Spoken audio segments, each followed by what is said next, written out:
Welcome back to my channel. আশা করছি তোমরা সবাই খুব ভালো আছো আর আমিও ভালো আছি। নতুন একটা ভিডিওতে তোমাদেরকে আরও একবার ওয়েলকাম।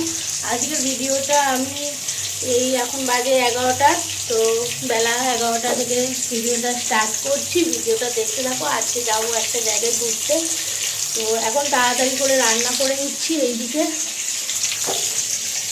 আজকে রান্না হচ্ছে মাছের ঝোল আর একটা কেটোর তরকারি আর ভাত। তো চলো ঝটাঝট রান্নাটা করে নিই। আর শুভজিৎ গেছে হচ্ছে মুড়ি আনতে, এখন মুড়ি টিফিন করব। খাওয়াও হয়নি আমাদের সকাল থেকে, তো খাবো। খাওয়া দাওয়া করে তারপর হচ্ছে রান্না হয়ে গেলে খাওয়া দাওয়া করে তারপরে বেরোবো। এই 1টার দিকে বেরোবো। তো চলো ভিডিওটা দেখতে থাকো। এখন এইখানে হচ্ছে মাছ ভাজা আর এখানে অল্প মাছ হয়ে গেছে ভাজা। ওই দিকটাতে হচ্ছে তরকা হবে বলে ভিজিয়ে রেখে দেওয়া হয়েছে। আর এখানে ভাতটা হচ্ছে আর এখানে হচ্ছে পেঁপে। এটা হলেই হয়ে যাবে আমার রান্না। কম হয়ে গেছি আমি এখন রেডি। এদিকে সুজিত রেডি হয়ে গেছে, তো এখন বেরোবো। তো চলো হচ্ছে বেরোবো।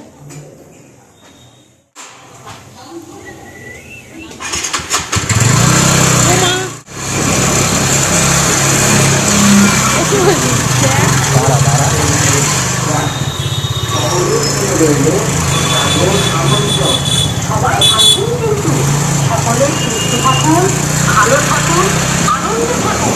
সমগ্র উদযাপন প্রচারটি বাক্য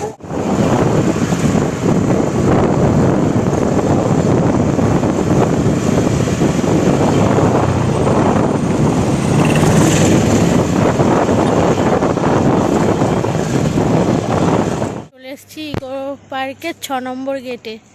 এখানে গাড়িটা রাখলাম, এখন যাব ভিতরে। আসবি তো,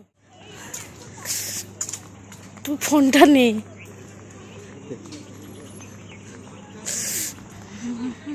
ব্লক করবি কোনটা করবি বুঝতে পারছি না। হ্যাঁ কোন দিকে রে এবার?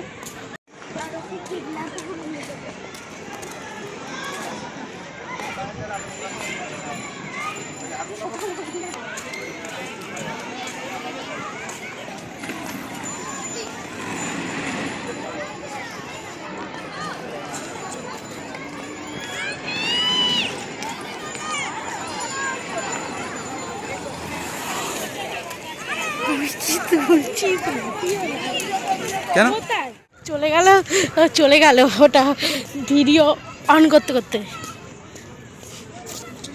ওটা বলছে 1 ঘন্টা বসে আছি এখানে, তো আমার মেয়াদ থাকছে না। তো অনেকটা ভিতরে ঢোকার পরে ফাইনালি দিদিদের সাথে দেখা হয়েছে, মানে এনাদের সাথে দেখা করার জন্যই আমরা এখানে ঘুরতে এসেছি। এটা হচ্ছে শুভজিতের একটা বান্ধবী প্লাস দিদি বলতে পারো। তো ওনারা এদিকে এসছিল, মানে ইকো পার্কে ঘুরতে এসছিল, তো একসাথে দেখা হয়ে গেল, একসাথে ঘুরে নিলাম।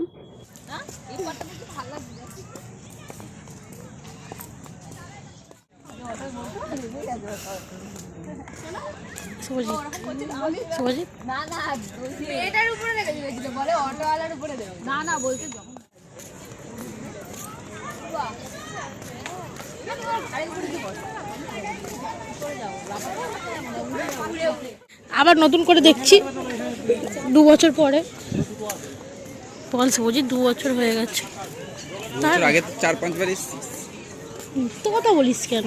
কতবার? 2 বারে।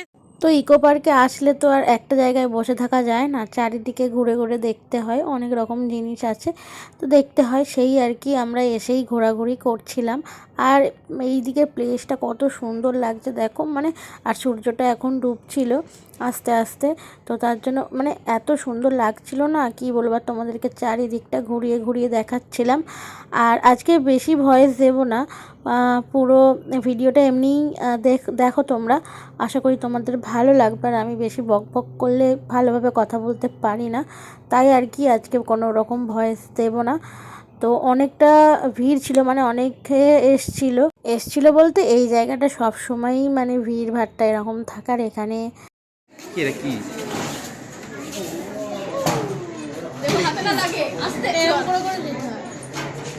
কি এটা এটা এটা Why? কোথায় যেন একটা এটা হয় ঘোরানোর জিনিস। হোয়াই এটা না কোথায় যেন থাকে জায়গাটা বাঙালি এলে করছি হাতে লেগে যাবে নাকি? দার্জিলিং এটা মনে হয় হাতে লেগে যাবে মনে হয় পট করে।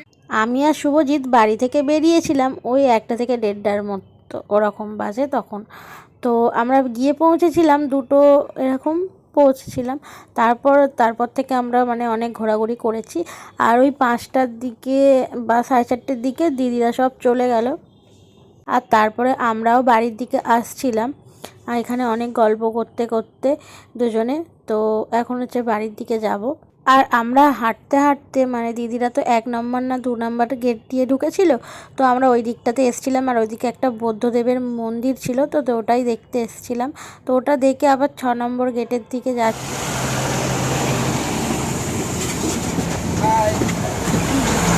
এটা বড় ছিল, একটু বড় ছিল এটা। ভালোই ঠান্ডা পড়েছে। ঠান্ডা পড়বে তো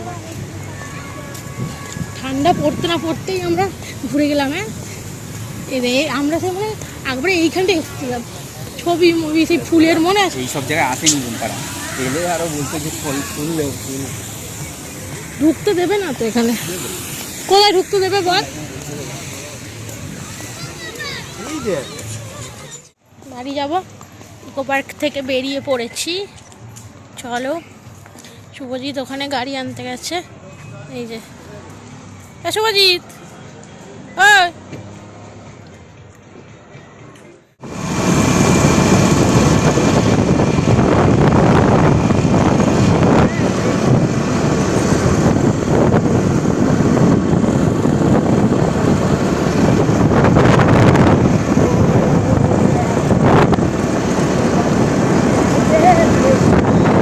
রাম মন্দিরের এটা ছবি তুলে ভিডিও করে পাকে পাঠাবো।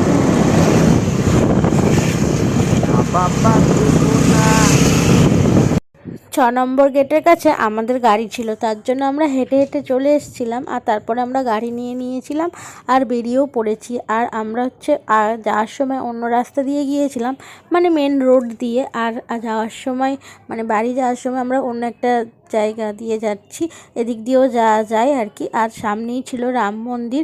আমি তো অনেক দিন আসা হয়নি আমার, তো তার জন্য শুভজিৎকে বললাম যে ওদিক দিয়ে আমাকে নিয়ে যেতে আর একটু ঘুরিয়ে আনার জন্য। তো আমি সবসময় আসি না, তার জন্য আর কি এখন অন্যরকম করে দিয়েছে। তো একদিন মন্দিরের ভিতরে ঢুকবো, আমার আজকে আর ঢোকা হয়নি কারণ অনেকটা জার্নি মানে শরীরটা ভালো লাগছিল না, তার জন্য আর কি। তো ওখানে রাম মন্দিরের পাশেই হচ্ছে অনেক দোকানপাট বসেছিল, ওখান থেকে একটু ফুচকা খেয়ে আমরা বাড়ির দিকে যাব। তো ফাইনালি চলে এসেছি রাম মন্দিরের কাছে। তোমাদেরকে মন্দিরটা মানে রাম মানে হনুমানজিটাকে দেখাবো কতটা বড়। আর এই সামনেই যে ফুচকা দোকানটা, এই ফুচকা দোকান থেকেই আমরা খেয়েছিলাম ফুচকাটা।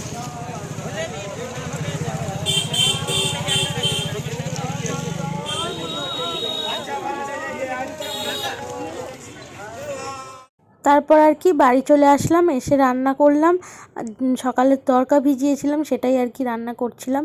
তো আজকের ভিডিওটা এই পর্যন্ত। কেমন লাগলো অবশ্যই তোমরা কমেন্ট করে জানিও। নিউ ভিডিও পেতে চ্যানেলটাকে সাবস্ক্রাইব করে রেখে দিও। আর যারা আমার চ্যানেলে নতুন আছো তারা অবশ্যই কিন্তু সাবস্ক্রাইব করো। আর যদি ভিডিওটা তোমাদের ভালো লাগে তাহলে লাইক কমেন্ট করে আমার পাশে দেখো। নেক্সট ভিডিওতে দেখা হবে, টাটা।